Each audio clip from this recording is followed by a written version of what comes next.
Hello students, today we will start with a new chapter, that is chapter number 8 fractions. Fractions क्या होते हैं हम इस बारे में आज पढ़ेंगे इन डिटेल.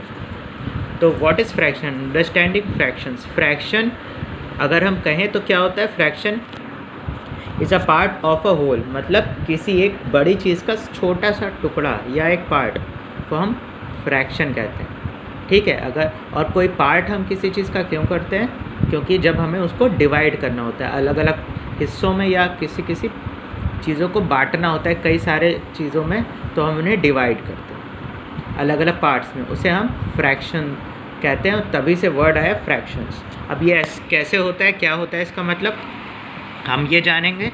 अंडरस्टैंडिंग फ्रैक्शंस, पहले हम समझ लेते हैं कि फ्रैक्शन क्या होता है. तो अगर देखें हम मान लेते हैं कि ये स्क्वायर है. ठीक है, ये पूरा एक स्क्वायर है. कितने स्क्वायर है इसमें? 1 स्क्वायर है, सॉरी रेक्टेंगल है, 1 रेक्टेंगल है. अब इसको अगर हम कहें कि इनको ऐसा तोड़ो कि ये 2 पार्ट्स में हो जाए, ये 2 रेक्टेंगल हो जाएं, तो अगर आपके पास ये समझ लीजिए कि एक चॉकलेट बार है ये. ठीक है, ये एक चॉकलेट बार है, 2 हिस्सों में तोड़ना है, तो क्या करोगे आप? इक्वली कहाँ से तोड़ोगे? या तो आप इसको ऐसे तोड़ोगे या फिर आप ऐसे तोड़ोगे. ठीक है, दोनों ही केस में अगर आप ऐसे तोड़ते हो, ठीक है, तो आधा हिस्सा इधर हो जाएगा, आधा हिस्सा ये हो जाएगा. तो कितने पार्ट्स मिलेंगे आपको? 1 and second part, first and second part, 2 हिस्से हो जाएंगे. अगर बीच से कट्टे से तोड़ दें तो क्या हो जाएगा? ये पार्ट अलग हो जाएगा, ये पार्ट अलग हो जाएगा. यहाँ से आपने तोड़ दिया इसको, इसका मतलब आपने इसके 2 टुकड़े कर दिए. ठीक है, तो हम ये कह सकते हैं कि इसका एक पार्ट क्या कहलाएगा? Half part. हाफ को हम कैसे लिखते हैं? 1/1 था, उसको 2 पार्ट में तोड़ दिया. ये क्या है? ये भी हाफ है, 1/2. ठीक है, अगर हम 1/2 और 1/2 प्लस करेंगे तो क्या आएगा? 1 आएगा. ठीक है, एक होल पार्ट आ जाएगा. फिर से हम वापस इसी पे आ जाएंगे. तो यहाँ पे यही बताने की कोशिश की गई है कि अगर फ्रैक्शन यूज़ करते हैं तो हम किसी चीज़ को टूटते हुए दिखाते हैं या कई पार्ट्स में दिखाते हैं. ओके, तभी हम फ्रैक्शंस का यूज़ करते हैं. यहाँ आपके बुक में भी ऐसे दिया हुआ है. यहाँ पे देखिए, आपने इस बार को या इस रेक्टेंगल को 2 पार्ट में किया, तो पहला हाफ पार्ट हो गया और हाफ पार्ट दूसरा हो गया. जो शेडेड पोर्शन है वो हाफ पार्ट कहलाएगा. अगर हम इसी बार को 3 हिस्से में तोड़ना चाहते हैं तो पहले तो हमें 3 हिस्से करने पड़ेंगे. ठीक है, 3 हिस्से में से अगर मान लें कि 2 का हिस्सा राहुल का हुआ और ये वाइट वाला हिस्सा छोड़ देना है, तो 2 हिस्सा राहुल को मिलेगा. कितने में से? 3 पार्ट में से. तो 2/3 पार्ट इज ऑफ राहुल, जो शेडेड पोर्शन है. ठीक है, क्योंकि जितने पार्ट में करना होता है वो पहले हम उससे उतने पार्ट में करते हैं और फिर इक्वली डिवाइड करते हैं, या जिस रेशियो में बोला गया है. यहाँ पे 2 पार्ट्स शेड किए गए तो 2/3 है. यहाँ पे 1 पार्ट शेड है तो 1/3 है. वैसे ही यहाँ पे आपको दिख रहा होगा, यहाँ पे कुछ 1 2 3 4 5 6 7 8 9 10 11 12, यहाँ पे आपको 12 बॉल्स दिख रहे हैं. ठीक है, 12 बॉल्स. अगर हम कहें कि ये 12 बॉल्स को इक्वली डिवाइड करना है, तो इक्वली कैसे होगा? अगर हम कहें कि 12 बॉल्स हैं, हमें 2 लोगों में डिवाइड करना है, तो एक को हम 6 बॉल दे देंगे, एक को 6 दे देंगे, तो 6 6 12 होता है. तो यहाँ पे क्या किया, बीच से ये डॉटेड लाइन दिख रही है, ये यही दिखाता है इक्वली डिवीजन. ये जो ग्रे करके दिखाया है, आपको दिखाया गया कि ये एक पार्ट हो गया और ये एक पार्ट हो गया. ठीक है, तो हम क्या कहेंगे, कितने पार्ट्स में डिवाइड हुआ? 1/2 पार्ट. अगर हम कहें कि वही 12 बॉल्स को 6 पार्ट में डिवाइड करना है, तो एक पार्ट कितने का होगा? 1 2 3, ये देखिए 3 लाइन्स, आपको 2 लाइन दिख रही हैं, 1 2 और 3 हिस्से, इसके 3 हिस्से हो गए. एक हिस्सा कितना होगा? 1/3 होगा. 1/3 में से एक पार्ट ये है जो शेडेड है, उसको हम कैसे लिखेंगे? 1/3.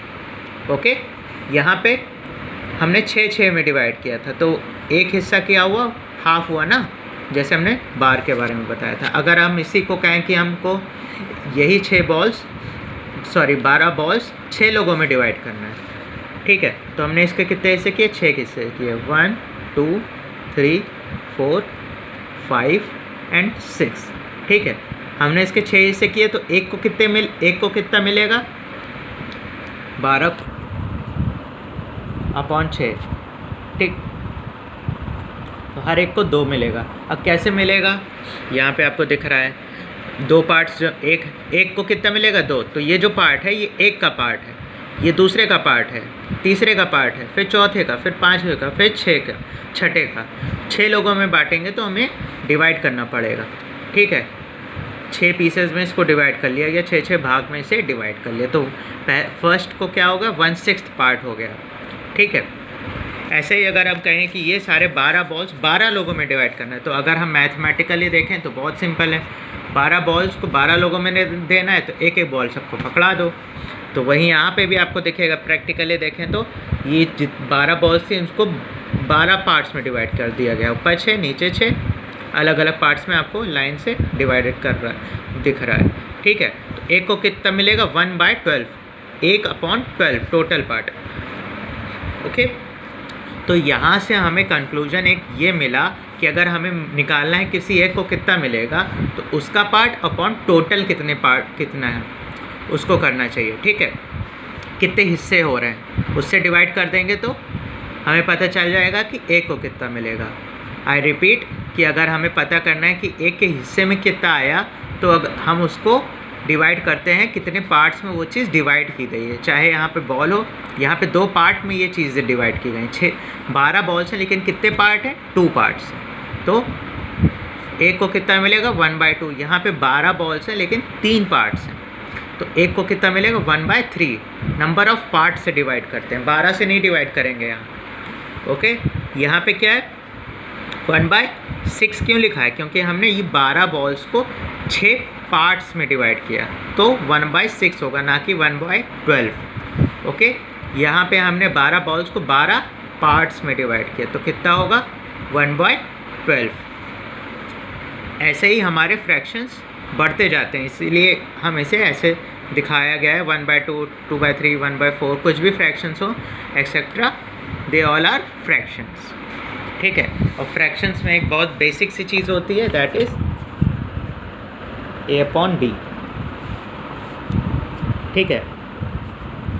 फ्रैक्शन कोई भी होगा तभी जब A/B के फॉर्म में होगा, it has to be in a form of A/B, ठीक है। जैसे 1/4, 1/2, 1/3, 2/3, ठीक है। ऊपर भी एक नंबर होना चाहिए, नीचे भी एक नंबर होना चाहिए। ये A है और ये B है, A/B के फॉर्म में होना चाहिए, और B जो है should not be equal to 0। अगर B 0 हो जाएगा तो ये फ्रैक्शन नहीं रहेगा, ठीक है। तो B 1 हो सकता है, कुछ भी हो सकता है, लेकिन 0 नहीं हो सकता, ओके। और मान लेते हैं कि 1/3 लिखा है। इस फ्रैक्शन में 2 पार्ट्स हैं, एक upper part and the separated by this fraction, जिसे हम ऐसी लंबी सी लाइन से इंडिकेट करते हैं और उसको नीचे लिखते हैं।